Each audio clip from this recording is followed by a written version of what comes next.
بسم اللہ الرحمن الرحیم۔ السلام علیکم ورحمۃ اللہ وبرکاتہ۔ ناظرین، اسلام کی 5 بنیادی تعلیمات میں توحید، نماز، زکوٰۃ اور حج کے ساتھ ماہ رمضان کے روزوں کا بھی شمار ہے۔ ماہ رمضان بڑی فضیلتوں اور برکتوں والا مہینہ ہے۔ اس مہینہ میں اہل ایمان کی طرف سے اللہ تعالیٰ کی خصوصی رحمتیں متوجہ ہوتی ہیں۔ احادیث و آثار میں رمضان شریف کے بڑے فضائل اور برکات مذکور ہیں۔ احادیث کے مطابق رمضان کے 3 اشرے 3 مختلف خصوصیات کے حامل ہیں اور ہر ایک پر خصوصی رنگ غالب ہے۔ حضرت سلمان فارسی رضی اللہ تعالیٰ عنہ سے روایت ہے کہ رسول اللہ صلی اللہ علیہ وآلہ وسلم نے فرمایا، رمضان کا پہلا اشرہ رحمت کا ہے، دوسرا اشرہ مغفرت کا اور تیسرا اشرہ جہنم سے آزادی کا۔ یوں تو رمضان کا پورا مہینہ دیگر مہینوں میں ممتاز اور خصوصی مقام کا حامل ہے، لیکن رمضان شریف کے آخری 10 دنوں یعنی آخری اشرہ کے فضائل اور بھی زیادہ ہیں۔ نبی اکرم صلی اللہ علیہ وآلہ وسلم رمضان کے آخری اشرہ میں عبادت، اطاعت، شب بیداری اور ذکر و فکر میں اور زیادہ منہمک ہو جاتے تھے۔ ناظرین، رمضان المبارک کا آخری اشرہ شروع ہو چکا ہے۔ آج میں آپ لوگوں کو بتانے جا رہی ہوں کہ رمضان المبارک کے آخری اشرے میں رسول اللہ صلی اللہ علیہ وآلہ وسلم یہ 5 کام بہت اہتمام کے ساتھ کیا کرتے تھے۔ ہمیں بھی یہ 5 کام ضرور کرنے چاہیے۔ میرے عزیز بھائیوں اور بہنوں، رمضان المبارک کا مہینہ یہ بہت فضیلت والا مہینہ ہے۔ یہ تمام مہینوں کا سردار مہینہ ہے۔ یہ مہینہ فضیلت اور برکت والا ہے، لیکن اس کا جو آخری اشرہ ہے اس کی فضیلت اور بھی زیادہ بڑی ہوئی ہے، اور آقا کریم علیہ السلام رمضان کے آخری اشرے میں یہ 5 کام بہت اہتمام کے ساتھ کیا کرتے تھے۔ ہمیں بھی رمضان المبارک کی آخری اشرے میں یہ 5 کام بہت اہتمام کے ساتھ کرنے چاہیے۔ وہ کون سے 5 کام ہیں؟ آئیے جانتے ہیں۔ نمبر 1، رمضان المبارک کے آخری اشرے میں عبادت کا خصوصی اہتمام کریں۔ حضرت عائشہ صدیقہ رضی اللہ تعالی عنہا فرماتی ہیں، نبی کریم صلی اللہ علیہ وسلم رمضان کے آخری اشرے میں عبادت کے لیے اتنی محنت کرتے تھے جتنی کسی اور وقت میں نہیں کرتے تھے۔ رمضان کے آخری اشرے میں آقا کریم علیہ السلام خوب عبادت کرتے تھے۔ پوری رات آقا کریم علیہ السلام قیام اللیل میں گزارتے تھے، پوری رات عبادت میں گزارتے تھے، پوری رات قرآن مجید کی تلاوت میں گزارتے تھے، پوری رات اللہ تعالیٰ کی یاد میں گزارتے تھے۔ بستر کو آقا کریم علیہ السلام چھوڑ دیتے۔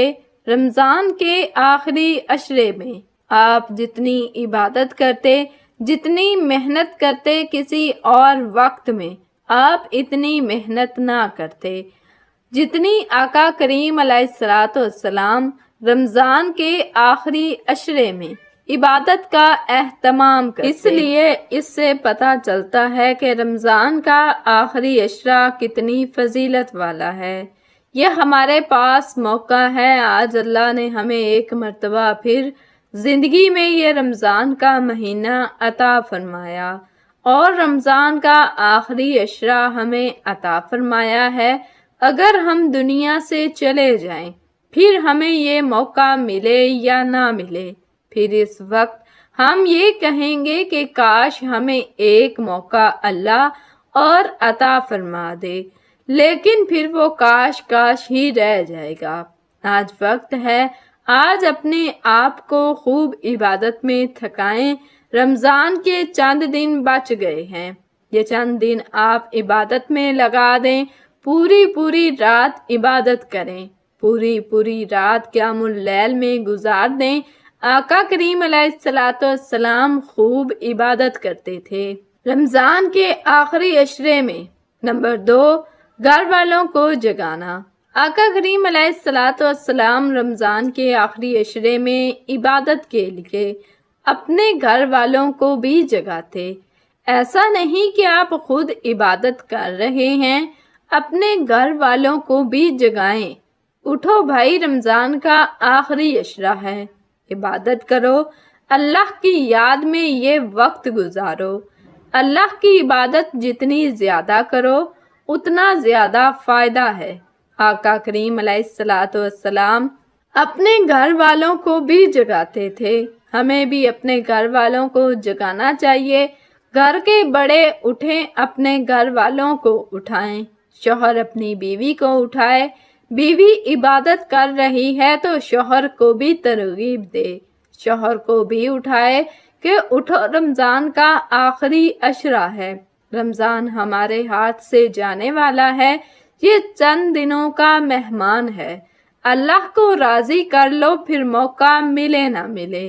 یہ رمضان ہمیں نصیب ہو نہ ہو تو رمضان کے آخری عشرے میں ہمیں خوب عبادت کرنی ہے اور گھر والوں کو بھی جگانا ہے۔ تہجد کی پابندی کریں۔ آقا کریم علیہ السلام اپنے گھر والوں کو بھی عبادت کے لیے رمضان کے آخری عشرے میں جگاتے کہ اٹھو، اللہ کی عبادت کرو، اللہ سے اپنے گناہوں کی بخشش مانگو، توبہ استغفار کرو، اللہ کو راضی کرو۔ تو آقا کریم علیہ السلام پوری کمر کس لیتے تھے۔ رمضان کے آخری عشرے میں تیسرا کام لیلۃ القدر کی تلاش اور دعاؤں کا اہتمام۔ آپ صلی اللہ علیہ وسلم آخری عشرے میں لیلۃ القدر کی تلاش میں زیادہ عبادت فرماتے تھے، اور حضرت عائشہ رضی اللہ تعالیٰ عنہا نے پوچھا، یا رسول اللہ صلی اللہ علیہ وسلم، میں لیلۃ القدر کو پا لوں تو میں کیا کروں؟ کیونکہ رمضان کا آخری عشرہ ہے تو اس کی طاق راتوں میں کوئی ایک رات لیلۃ القدر ہے، 21ویں شب، 23ویں شب، 25ویں، 27ویں شب اور 29ویں شب۔ ان 5 راتوں میں لیلۃ القدر کو تلاش کرو۔ ان 5 راتوں میں لیلۃ القدر کو تلاش کرنے کا حکم دیا گیا۔ تو حضرت عائشہ رضی اللہ تعالیٰ عنہا فرماتی ہیں کہ میں نے رسول اکرم صلی اللہ علیہ وسلم سے کہا کہ اگر مجھے شب قدر کا علم ہو جائے تو میں کیا دعا کروں؟ تو نبی کریم صلی اللہ علیہ وسلم نے فرمایا، اللہم انکا عفو کریم تحب العفو فاعف عنی، اے اللہ تو معاف کرنے والا، کرم والا اور معافی کو پسند کرتا ہے، لہٰذا مجھے معاف کر دے۔ اپنے گناہوں کی بخشش مانگیں، توبہ و استغفار کریں۔ یہ رات 1000 مہینوں سے افضل رات ہے۔ اسے ایک رات میں عبادت کرنا 84 سال عبادت کرنے سے بھی افضل ہے۔ یہ 1000 مہینوں سے افضل رات رمضان کے اسی آخری عشرے میں آ رہی ہے، تو ہمیں اس رات کو تلاش کرنے کے لیے عبادت کا اہتمام کرنا چاہیے۔ ہر رات آپ کم از کم 2-4 گھنٹے تک عبادت میں لگائیں، اور پھر تہجد بھی آپ کی چھوٹنی نہیں چاہیے۔ تہجد کی نماز آپ پابندی کے ساتھ ادا کریں۔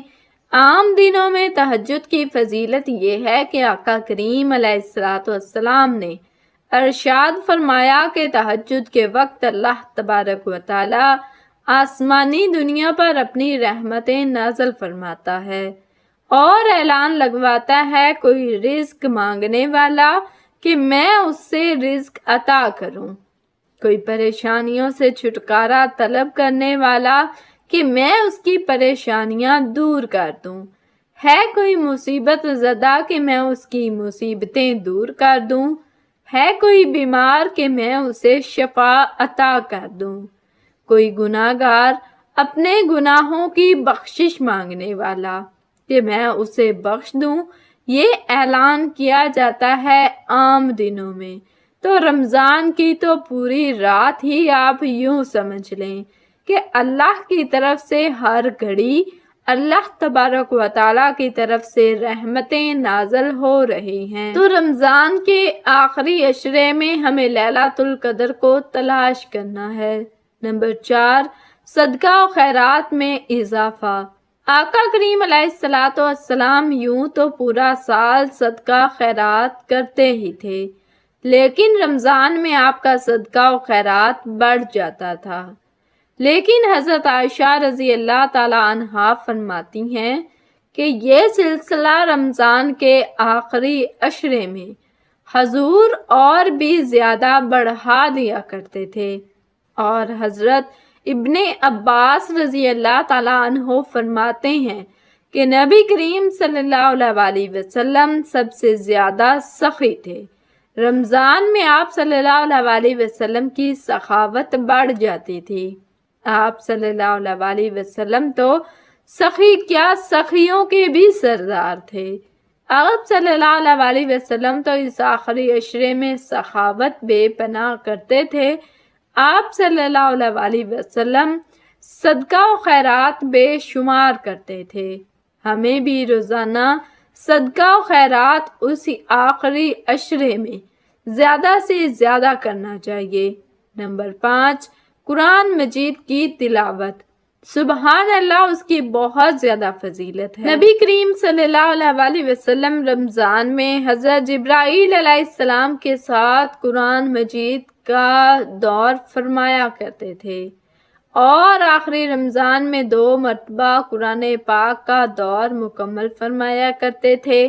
صحیح مسلم، صحیح بخاری کے اندر ہے کہ آقا کریم علیہ السلام رمضان میں قرآن مجید کی خوب تلاوت کرتے تھے۔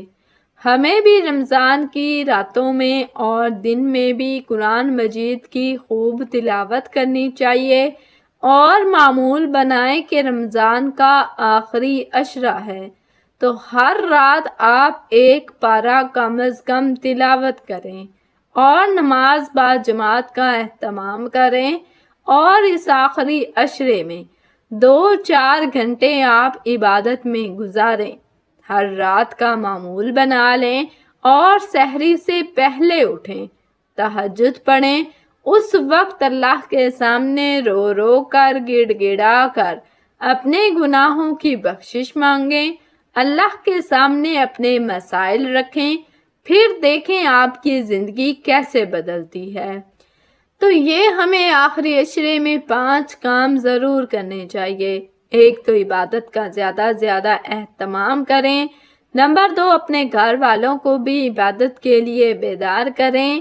نمبر 3 پر صدقہ و خیرات کریں۔ نمبر 4 پر لیلۃ القدر کی تلاش کریں۔ نمبر 5 پر قرآن مجید کی تلاوت کریں۔ یہ 5 کام ہمیں بڑے اہتمام کے ساتھ اس عشرے میں کرنے چاہیے۔